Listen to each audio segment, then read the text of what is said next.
Hi, my name is Lewis. Welcome to Marketing 101 podcast by Hammersport Marketing. Joining me is the co-host and co-founder, Riley Seberg. I hope you enjoy these next 4 episodes that are a remixed version of our season 1. All right, man. So what's up? Just moving data today, all the filming that we've done over the last week. I would just got the shoot with Phil Henry, which went really well. Just a little, like a mini interview that we're going to use we're going to run ads on, a promotional video.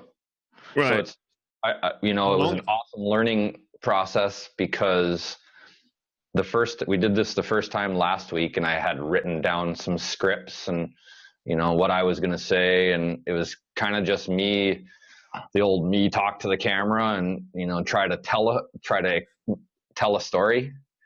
But in doing that, we realized that the cool parts were actually just asking Phil questions. And so we kind of rewrote the whole thing to just show the story and ask him. So we just got a bunch of little random shots and put together and got some film of me asking him some questions and him responding some great questions about iDignity, the company that we're working with. So you made the video. Well, we shot the video. Now it's going to be just sitting there and editing it, which I've edited. Are you editing it? Yeah. I've edited maybe 5 to 6 videos now, but only 2 that have, speaking. It's one thing to edit just a bunch of cool shots together and keep it looking cool, but it's another thing to pick apart a conversation into the pertinent pieces of information and then editing that together in a story. So yeah. I've done that a couple times now, and I'm not bad at it.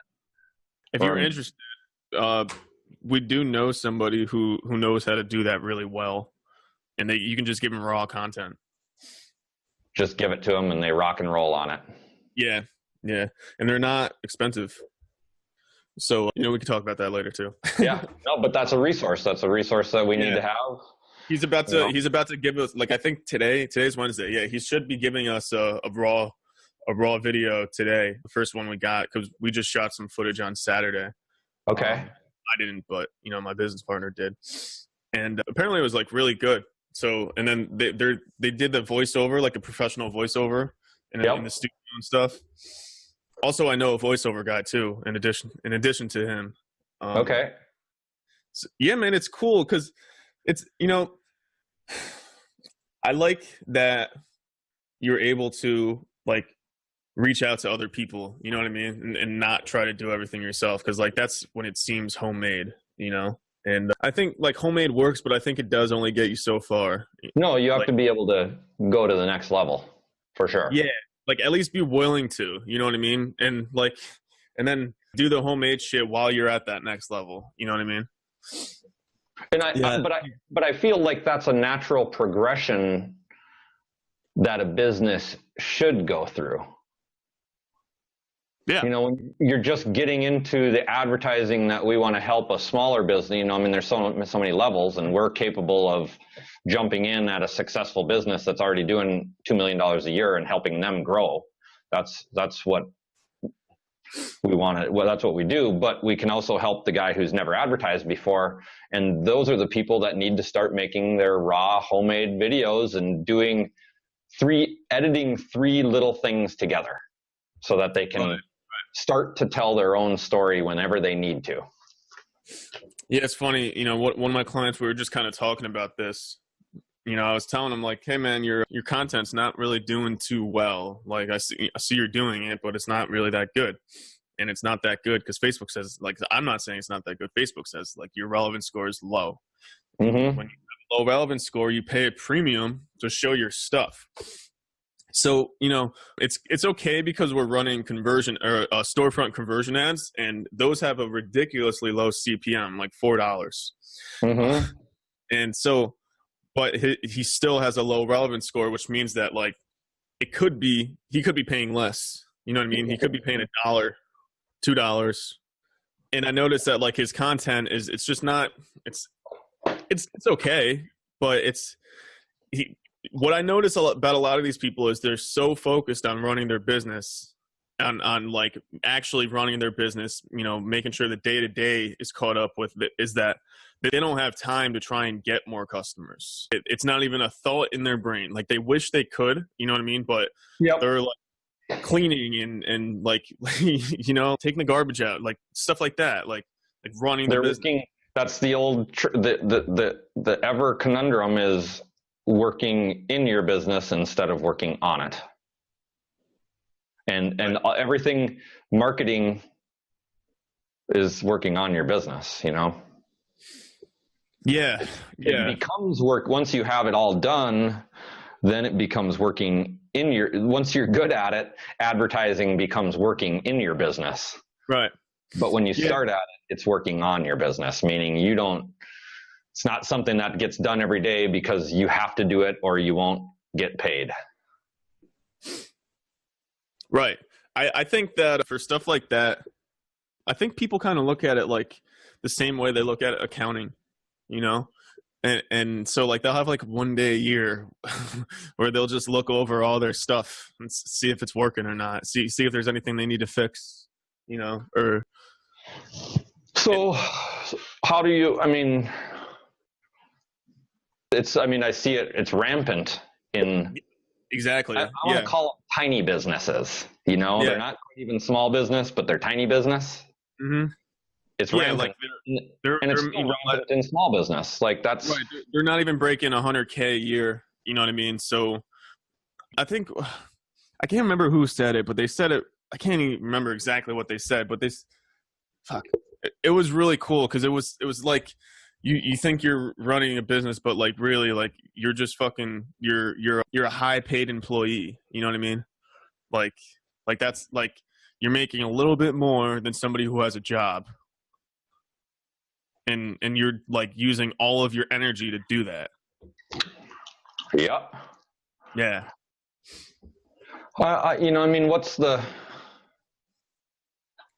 The way to overcome that is all discipline, I guess. You know, discipline is one thing, you know, like how much do you really, like the people in the guy in the Arate Syndicate he owns a Beverly Hills mansion on the ocean.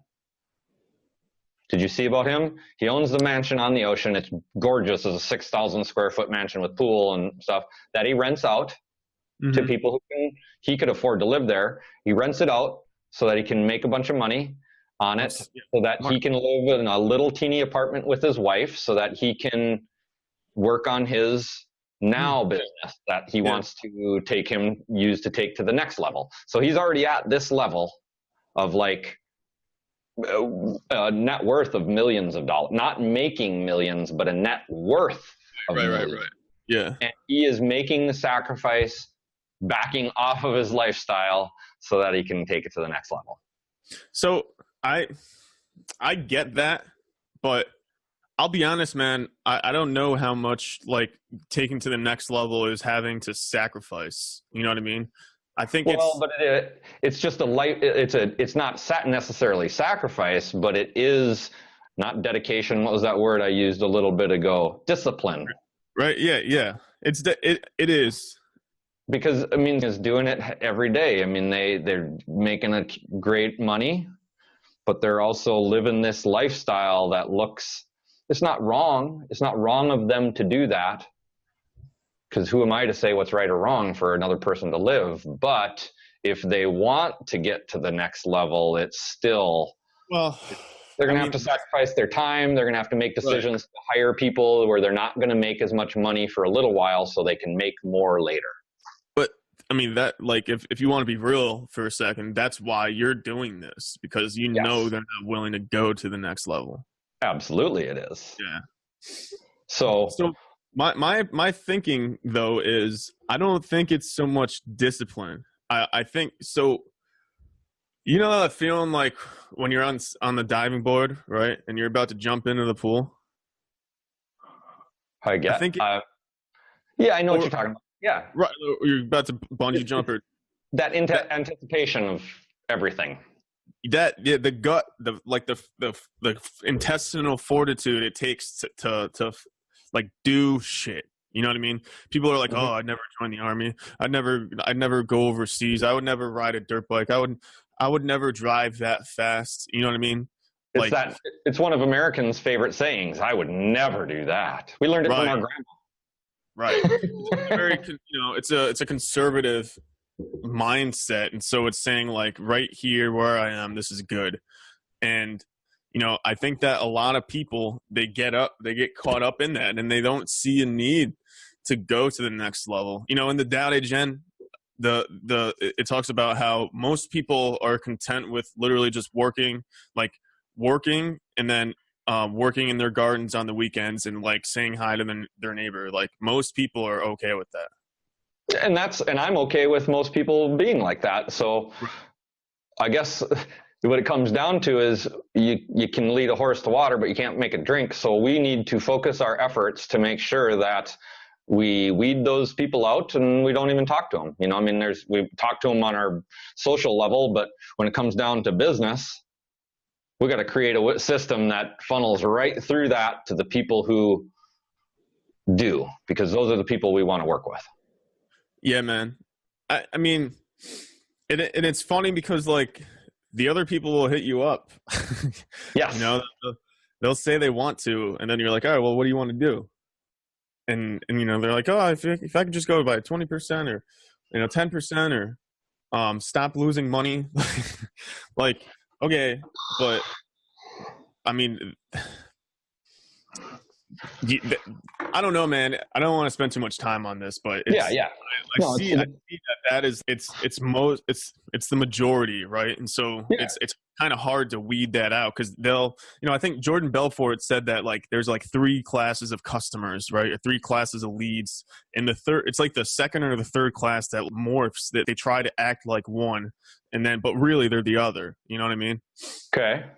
Yeah, and like they try to act like they're your ideal customer, but really they're not. And they're just trying to see like how far through the process they can get until you're like, oh, what? But this is, to me, this all is, like you said, we shouldn't spend a lot of time on it because it's a moot point. It's no different if you're selling baseball cards at a gas station or selling insurance or selling products that help grow a business. You're always going to, for every 10 people, 8 of them are only kicking the tires. Right. Yeah. Yeah. That's and there's no way around. You got to let people kick the tires and help them along and say, hey, you're doing great.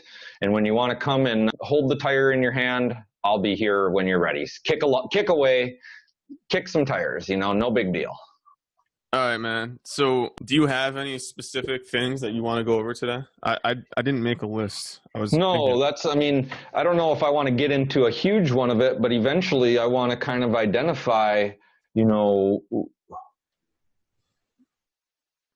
tools for businesses to use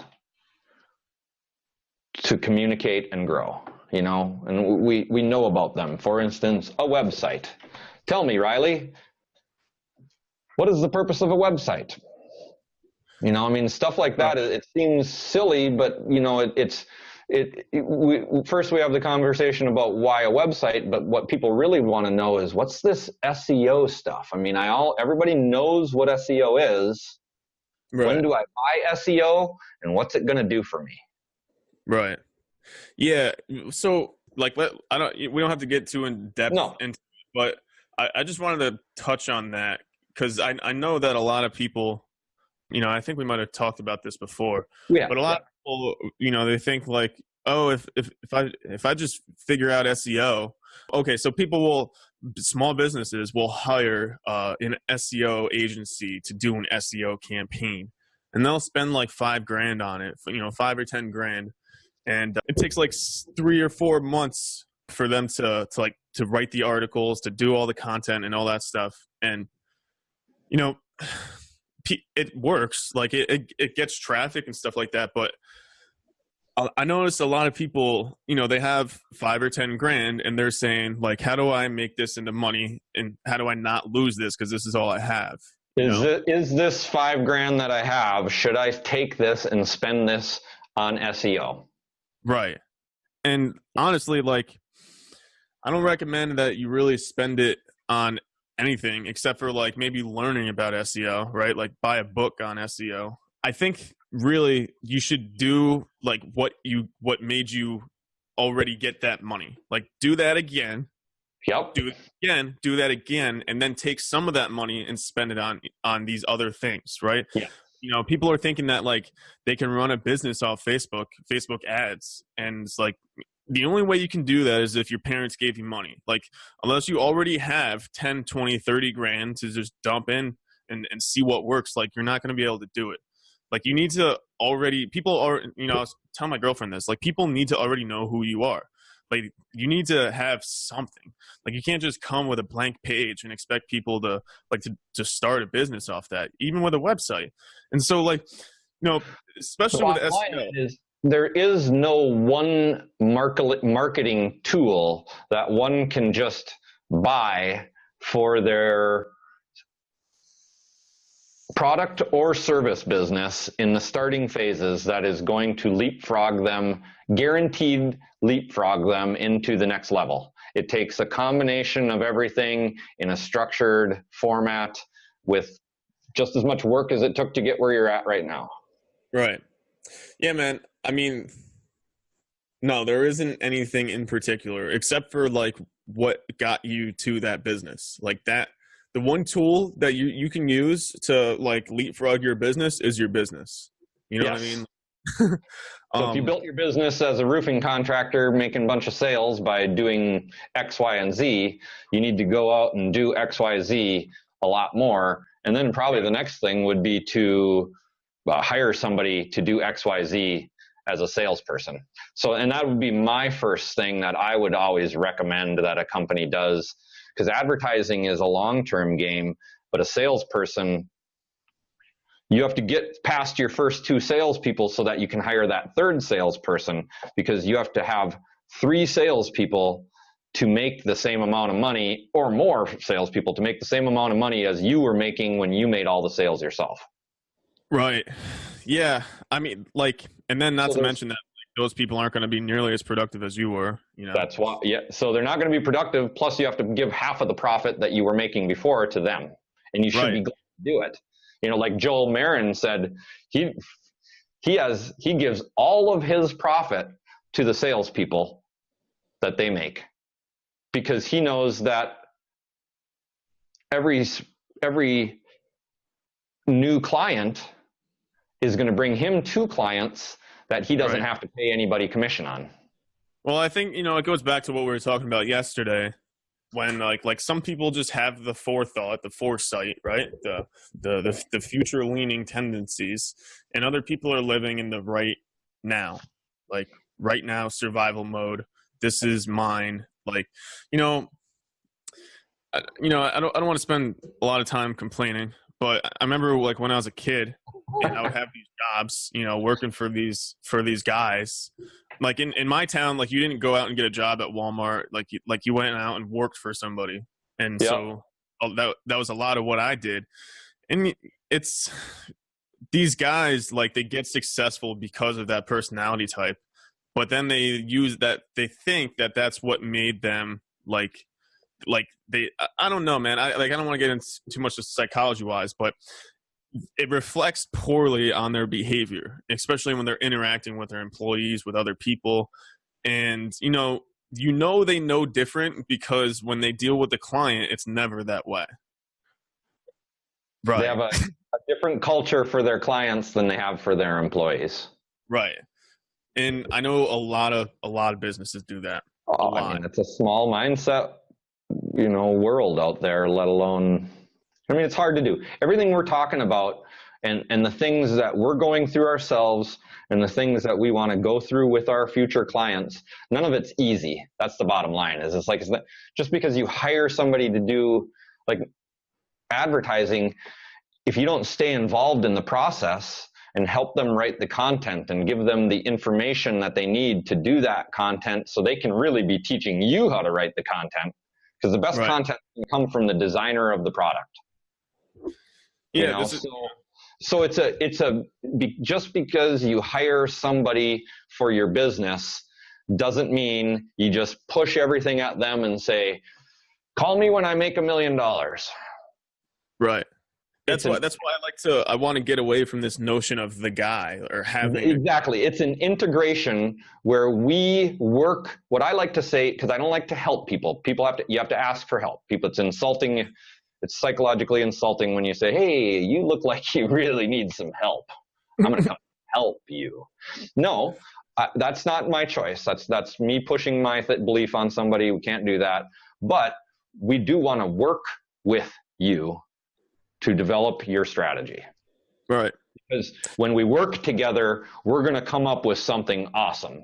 If I do it by myself, I can make it effective, but it's just going to be barely effective. If they learn to do this on their own, they can learn to do it on their own, and they'll make it effective. But when you...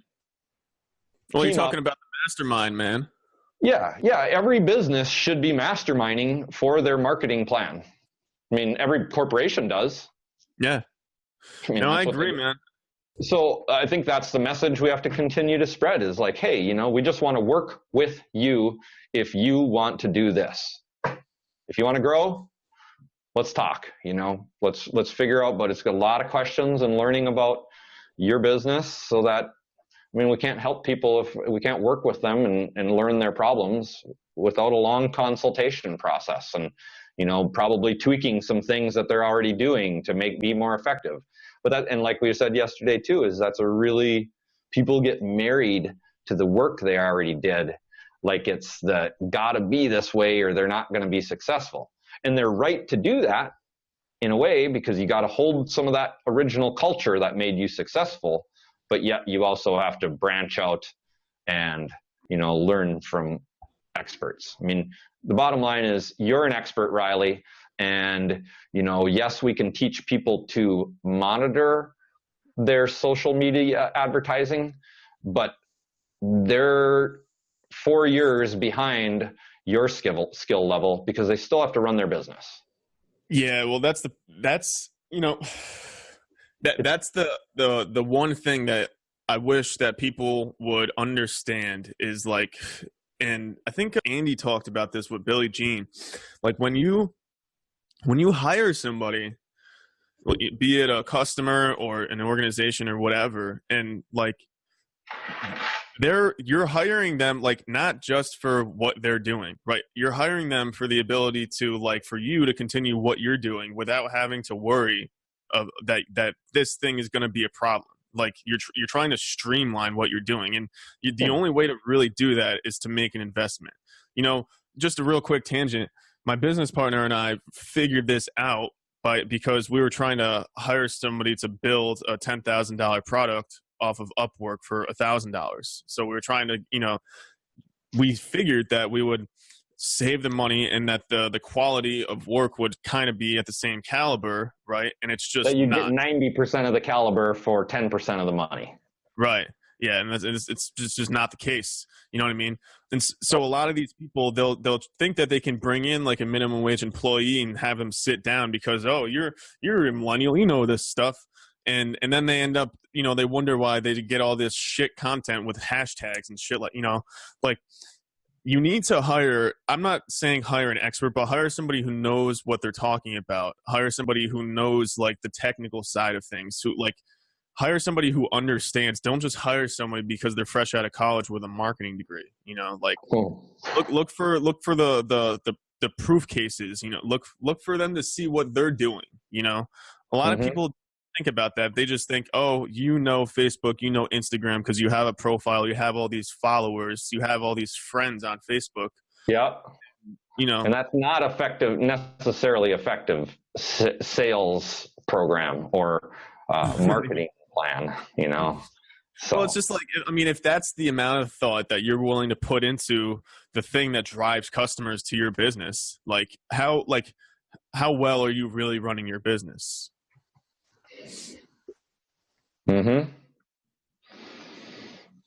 Yep. So, but that's going to be, once again, that's something it doesn't matter how big you are. You're always going to run into that as a company. I'm sure I remember 15 years ago, I wanted to throw concerts. So I was calling the Superdome of New Orleans, asking them, how much is it for me to rent this place? Yeah. And they still answered my question. They still sent, they told me this is how much it is, and here are the available dates for 3 years from now. Yeah, right. So I mean, they're the Superdome, but they still answered my questions. Yeah, man. So I guess tomorrow we can talk about what a first level strategy, like a get to market strategy, is for somebody who, a small business or entrepreneur. Like, this is something that you can start doing today. Yep. And you won't see results until 3 months from now. I want people to understand that just you won't even learn how to do it well. Right. Until 3 months from now, and then you'll see results from it 6 months after that. Right. So we'll tell you how to do it so you can get started doing it, because every day you're not doing it is a day wasted. And Gary Vee says this perfectly. He says, if you're not making content on the internet and broadcasting it on every platform you can that's relevant to your audience, you don't exist. Like, you might exist right now. You might have customers right now, but you've probably seen your sales dwindling in the last 24 months. Like you probably see like a lot less traffic. Like, there's a reason, this stuff is happening. There's a reason these, shops on Main Street are getting closed and replaced by big places that like. No, he said, I saw the same one. 7-Eleven doesn't exist anymore. You just don't see that yet. Right. And they're like, well, what about people who want to socialize at the store? It's like, don't worry. There's going to be a place for you to go and socialize with other people like you. Exactly. Yeah. So, I mean, these places are going to exist, but for the most part, for your average business owner, you need to get on the internet. Otherwise, nobody's going to find you. You're going to become irrelevant. Yeah. And so I have a perfect case study for us to work on. Maybe you think of one, Mary and I were talking today, and we came up with one. The woman who cleans my house twice a month.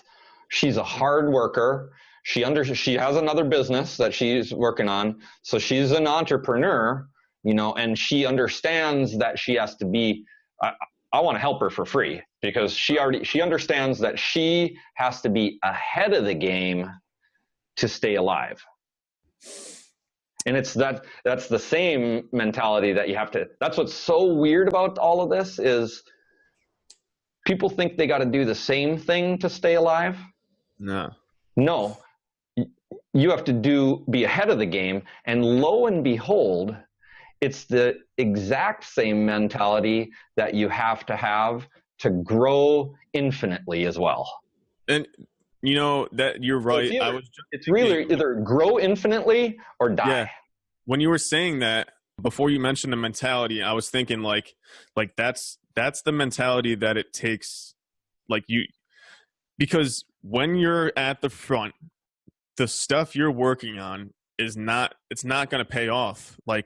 It's not anytime soon. You know what I mean? So you need to make sure that you are consistently doing what got you there, because that's what got you there.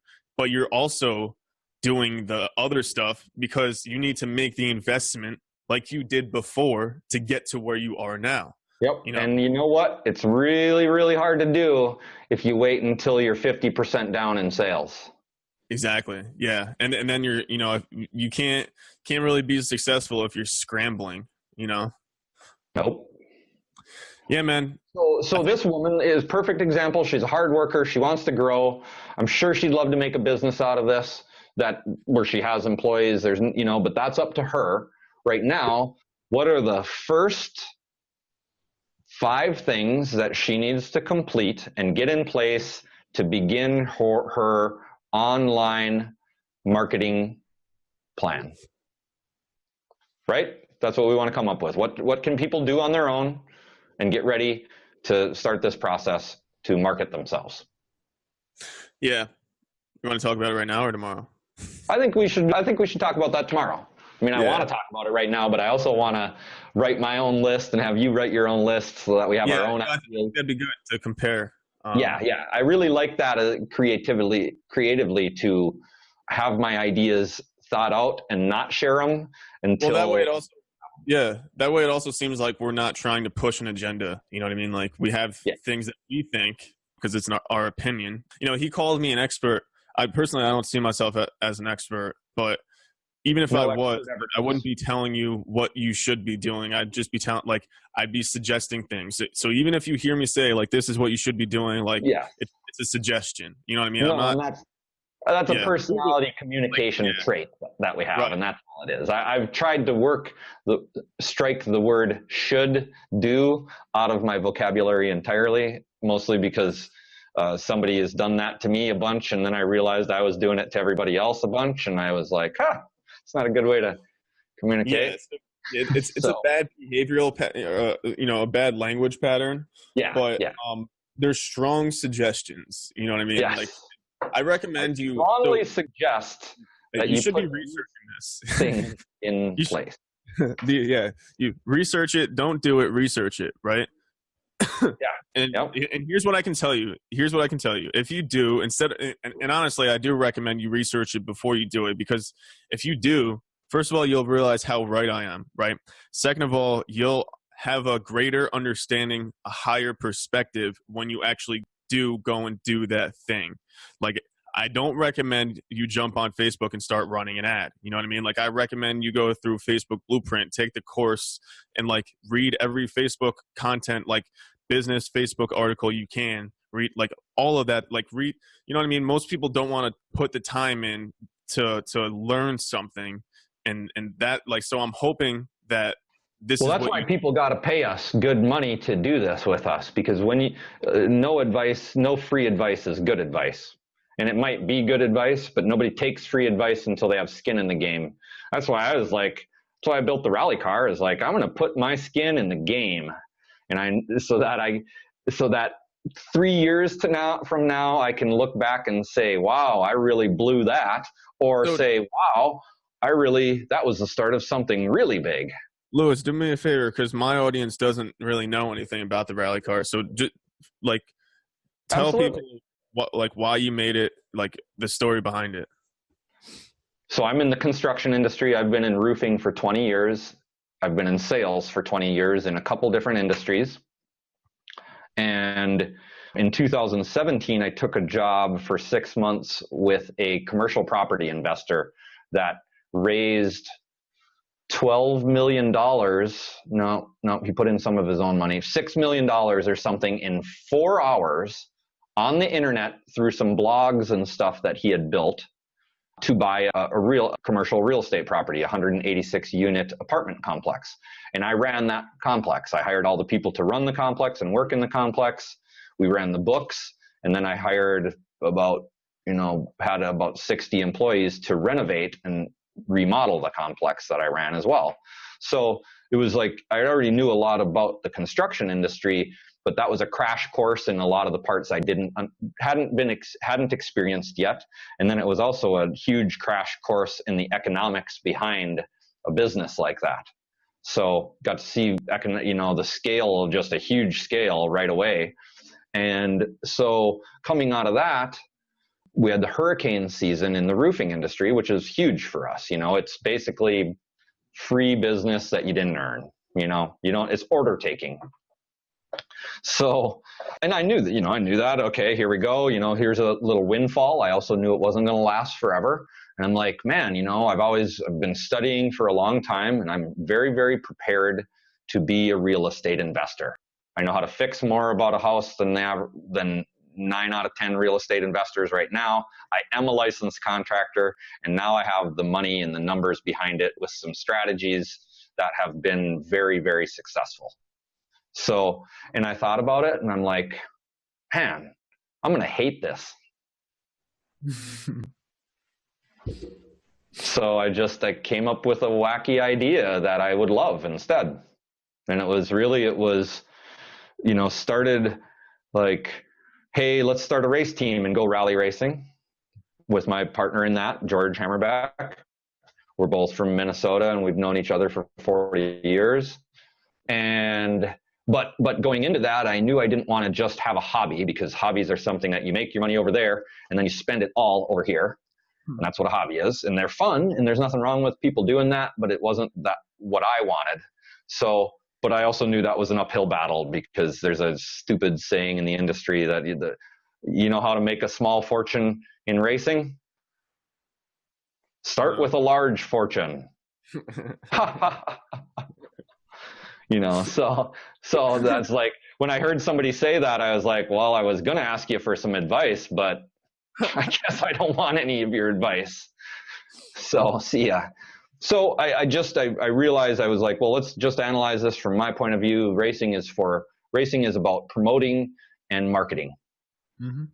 And at the same time, I found Billie Jean and started studying for that. And I was like, well, this is like, I've already been fascinated with marketing and advertising because I've been in sales, and because I kind of like that mass socialization of marketing rather than this one-to-one individual socialization of sales. And, you know, it was kind of like the perfect storm of like ideas all that hit me all at the same time to start working for. So it was, you know, I got to do something more than just build a race car. I need to build some kind of business structure around it. And, you know, I kept them separate until I realized that, okay, like every great marketer has their niche, you know, like they do this or they do that. And maybe it's to just advertise their own business, or maybe it's, you know, a built-in feature or benefit that helps their client even more. And I'm like, well, I already have that. That's the race car. You know, I'm going to have the race team, and I'm going to build a digital marketing agency, because they can work together. But if I become a quadriplegic, I can't be in the racing industry anymore. So I'll help the race team, but I won't get to do that. But I can still run a digital marketing agency. And also, racing doesn't help anybody. You know, it's an entertainment thing. It's kind of like saying a liquor store helps people. Well, not really. Like, it's not great for society, but yes, it's okay. There is a need in society for people to entertain themselves and have some nice distractions. So that's what racing is. But it doesn't help anybody. And I want to be in a business that helps people with something they're passionate about. And I've always been passionate about a business strategy and stuff as well. I've studied that for 20 years being in sales. So I decided to put this all together. So are you telling me that you didn't decide, so you're telling me that you didn't take Billie Jean's course and then decide that starting marketing agency is the next most profitable thing to do and it's super cool, everyone's doing it, so you started a marketing agency? That's not why you started a marketing agency? No, I love it because I love it when I see a small business owner like do a groundbreaking thing, or like figure out that stuff that helps them go over the edge, you know? And I want to be a part of that with other people, you know, because I can only do it so much myself. I want to do that for myself, but it's even more satisfying, more gratifying, more energizing if I can work with somebody else, you know? And plus, you know, I thought I'm going to be wealthy. I am wealthy someday in the future, monetarily. And I know to get there, I got to help other people get there too. So, yeah.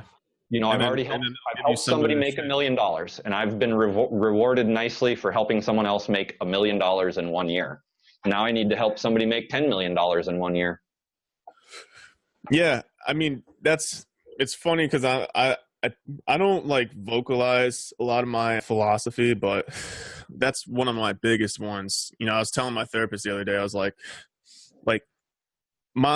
the only reason I'm here is to be of service. Like, I'm not here to make a lot of money. I'm not here to get rich and famous. Like, I'm not here to really do anything. I'm here to like be helpful, and that's it. Like, you know, I can do these other things, but that's not what I'm here for. You know what I mean? So like, but the secret is that nobody tells you is that being extremely helpful to a lot of people makes you really wealthy. Like, yes, that's the real secret. You know what I mean? And I want both. I realize that I want the money, but I'm not willing to do anything to get it. Right. Like, you know, you could have took that money and opened up a chain of liquor stores. Yep. I could have just invested in homes, and I think I can do it better. I want to create a place where other people can just come and do their job, and, you know, people want to have a job, you know, and I want to create one of those stable places that people can come and work and know that they're in a good environment. They're not going to get harassed. So they work with people who are passionate about their industry, and they have a good time doing it. And they make enough money to buy houses and feed their family and put their kids to college, you know, and do all those things that people want to do. Yeah, I think the biggest thing, there's like a new culture that's I don't know if it's new, but the being a decent person culture is like finally making its way into business, and I think that's like probably one of the coolest things, man, because like awesome. It hasn't always been that way. No, I don't think so. It's really just starting, you know. I mean, it's always been around, you know. Napoleon Hill talks about it, like when the bankers used to ignore everybody. Right. And that was the culture of business, was like, what else are they going to do? They have to come in here to get their money, right? Yeah, like, exactly. We'll get to them when we want to. And then one business opened a bank and said, greeted people at the door and asked them what they could help them with right away. Your time is valuable. What can we help you? How can we serve you? And all of a sudden, all those other banks went out of business. And that's, you know, we're going to get to see that here where, you know, doing the right thing is going to, well, like all of our mentors are saying, you can't fake it anymore. No, you can't even try. Like, nope. So, you know, but your intent is good. Like, hey, you know, there's things I'm trying to do in business that I'm not there yet, but I'm not going to go out and ruin anybody else while I try to do it.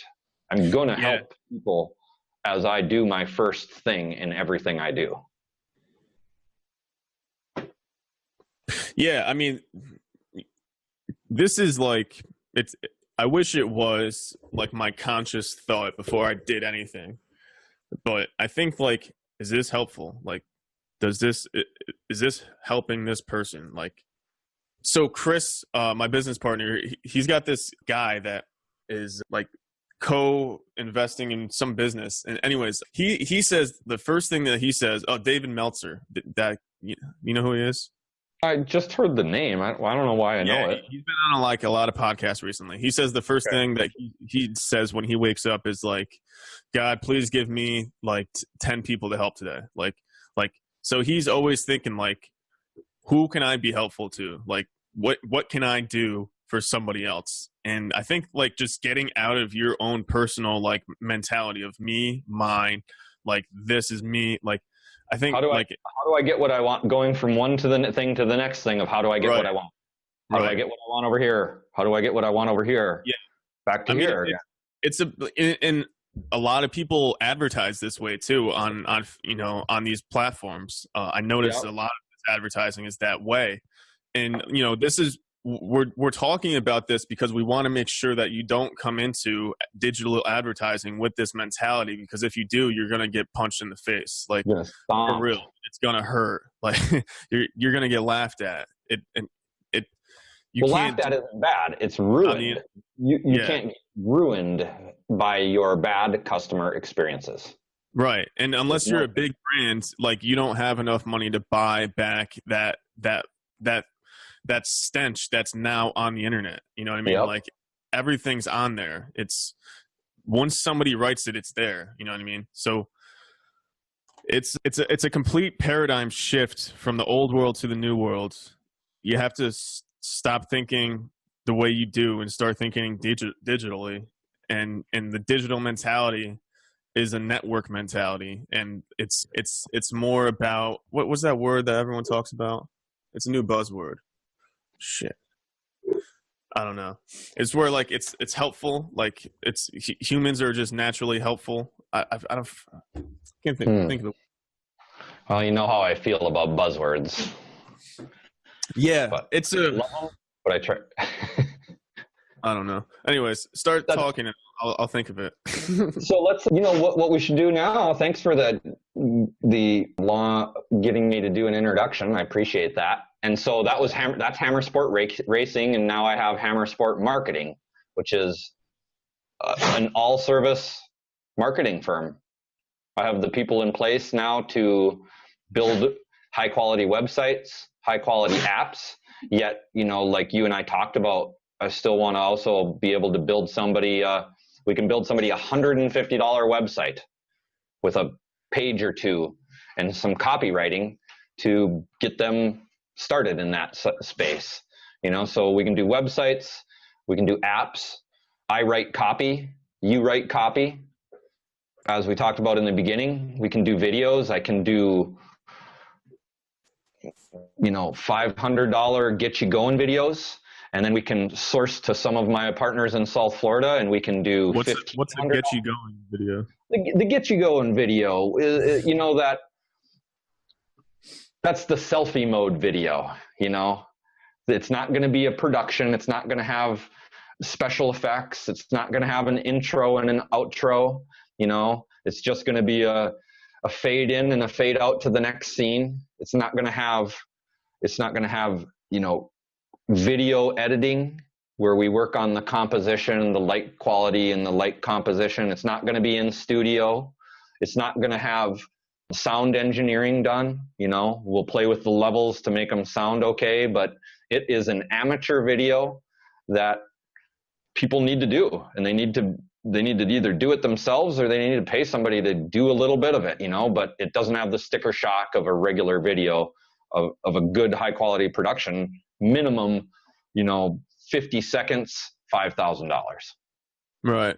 And we can do that. I have the guy, he's done it for me, and we produce those, but I don't, once again, you don't start there as a small business getting into this, that's where you run into that problem a lot. You said, a 50-second video of $5,000. If we bring up the scenario I was talking about before, where the person's like, I got $5,000 or $10,000, right? What should I spend it on?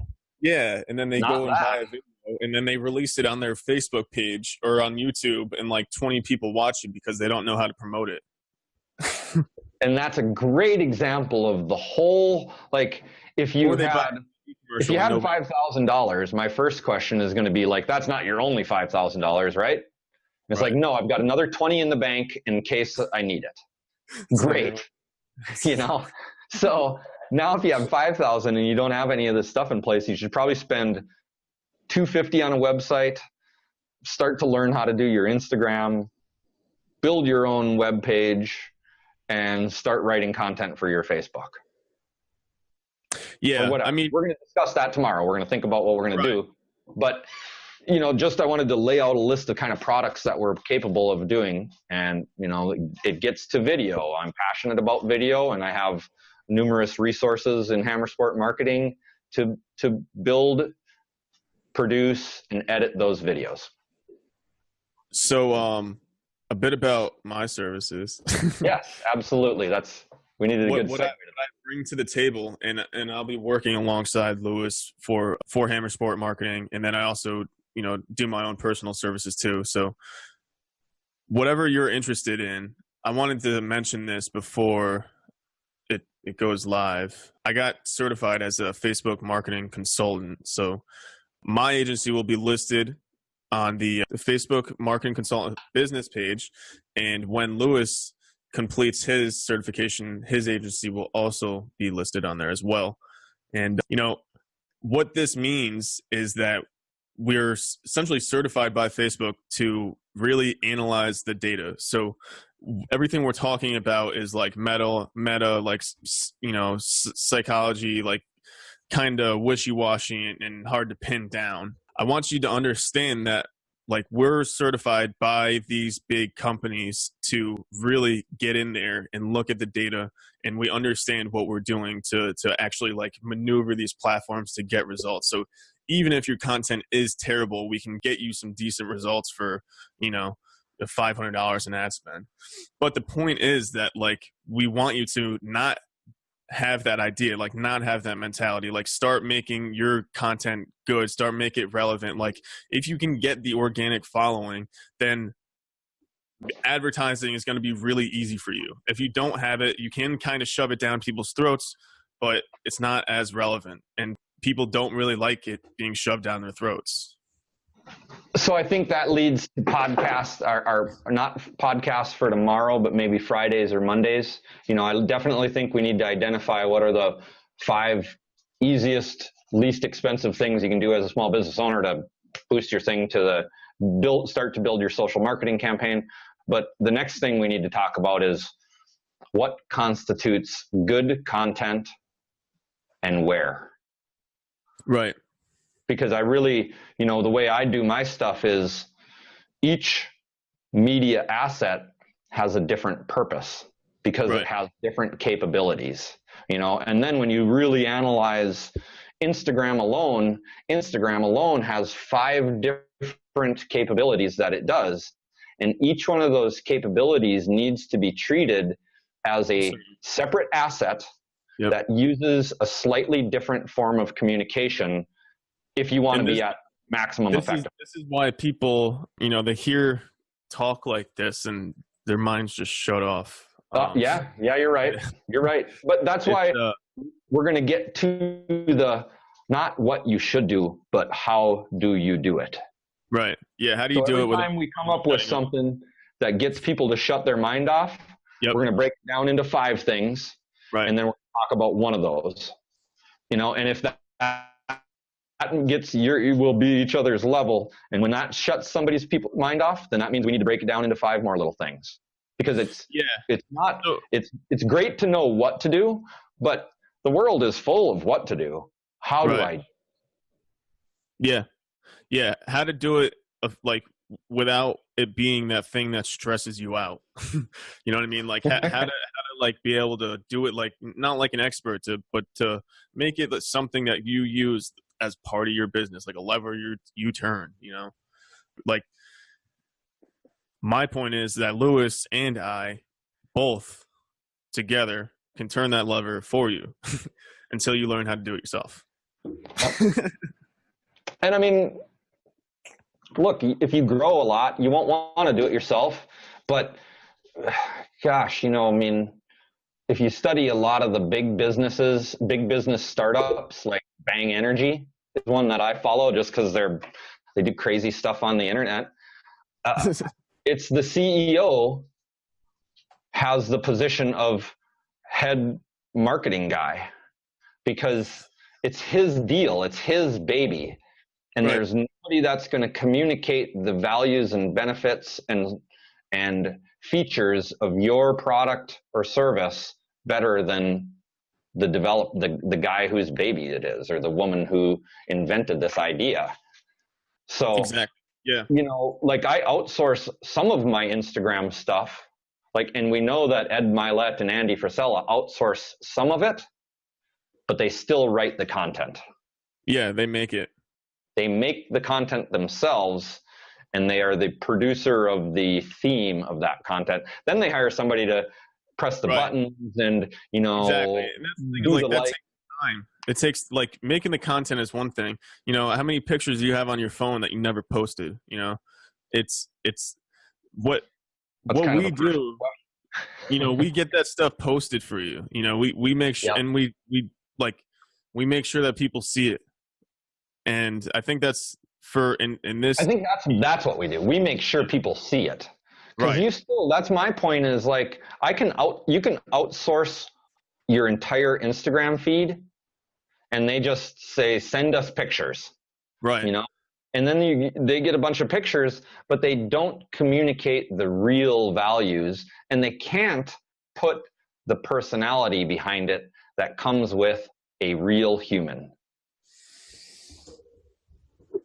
So there's certain parts, in my opinion, we can't do it for people because you're losing effectiveness when you do that, No, I agree. So, it's a shift. I hope that some of you are already doing this. I know that most people have came around to it, but to the people who haven't, it's a shift that you have to make. That it's one of those things that your business needs to be doing in order to be successful in this time, and I know I'm speaking truth to you because I know that you're go take a look at your cash register. Let's see where you're at. I don't know. Well, I mean, it's a new concept too. Personal branding, like sharing a leader's personal thoughts and struggles, and the content of daily life, and the difficulty that a person goes through to have a nice life and build a business. That's a new strategy. It's the most effective strategy, and it's probably going to be the most effective strategy for the next 50 years or more, because people are drawn back to, we're coming back to humanity here. Right. People aren't susceptible to the lies that can be spread just because something was on TV. It's not true just because it's on TV anymore. No. It's not true because it's on a billboard. People want that realness, and Yep. and you can't really outsource that realness. Like No. But you can outsource the you have to leverage it. You have to leverage the realness of the humanity behind it to exemplify the value that the business brings. And that's what these platforms, like, if you look at them and don't look at it from social media, don't look at it from a culture standpoint, but if you look at it from like an engineer standpoint, all these platforms are a fulcrum that you can use to leverage your customer, right? And how strong that fulcrum is, and it's how much money you're willing to put into it and how relevant your content is. And, that's what we're hoping to get to the bottom of, like how to actually dissect that.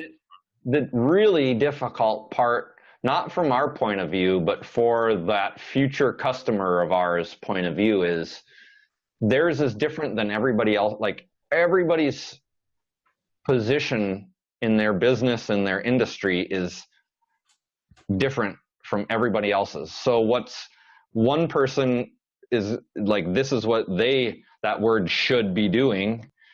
It's probably not going to be anybody else that should be doing that exact same thing, because it has to also relate to what you've already done that's made you successful.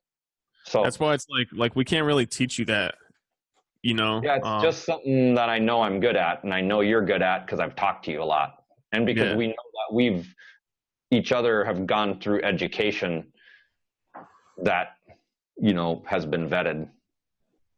Yeah, I mean, you can definitely get to the bottom of it, but as a business owner, it's hard for you. Like, if you take a time, like if you really sit down and think about it, you probably can come to the bottom of it. But most people aren't able to do that unless they pay someone to have them sit them down and do it. Yep. Man. Yeah. So, you got anything else you want to go over today? I think I'm pretty much tapped out. Yeah, no, I'm good too. I mean, that was awesome. And I think it was good that we laid out kind of a little structure for the future. Yeah. Thanks for letting me introduce myself to our current and future viewers, maybe even the past future viewers, if you believe in, quantum universes. So if we release this tomorrow, then the people who listened to my shitty podcast before won't have listened to those. They'll listen to tomorrow's episode. Yeah. And then they can go, I don't know. I mean, it's perspective, just like everything. So did you think my lighting was a little better today? Yesterday I was whiter than you, and you were you had a good red shade. Today I'm redder than you. I have prison lights over here. Well, I can go we can go into strange red style here. Watch this. Yeah, pretty soon I'm going to be outside. I'm in my basement. How's that? Oh, see, then my camera just fixes it and makes it go back again. Yeah. This is actually a little better. I fucking hate these lights. I'm going to get some new lights down here. Well, you have a better camera than I have. You're using an external. Yeah. It's a Logitech, like one of those flat things like that. Okay. Yeah, so I'll probably upgrade that because I know mine is grainy compared to yours. Yeah, check it out. Hold on. Awesome. And what's happening across the United States today? So the weather in Portland But It looks like no, it's snowing right up there. Is that actively snowing on your screen yeah, man. above Lake Superior there? Right here? Yeah. Yeah. Get it? Yeah.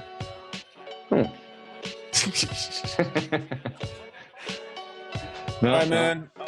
I think I'm gonna get going. Thanks Thanks for everything. doing this. This is it's actually making for really good content. I got 2 more subscribers on YouTube. Hi, my name's Lewis with Hammer Sport Marketing. Thanks for watching. If you enjoyed this video, please hit the subscribe button. And if you want to find more content from us, we can be found as Hammer Sport Marketing on Facebook, Instagram, LinkedIn, and Twitter.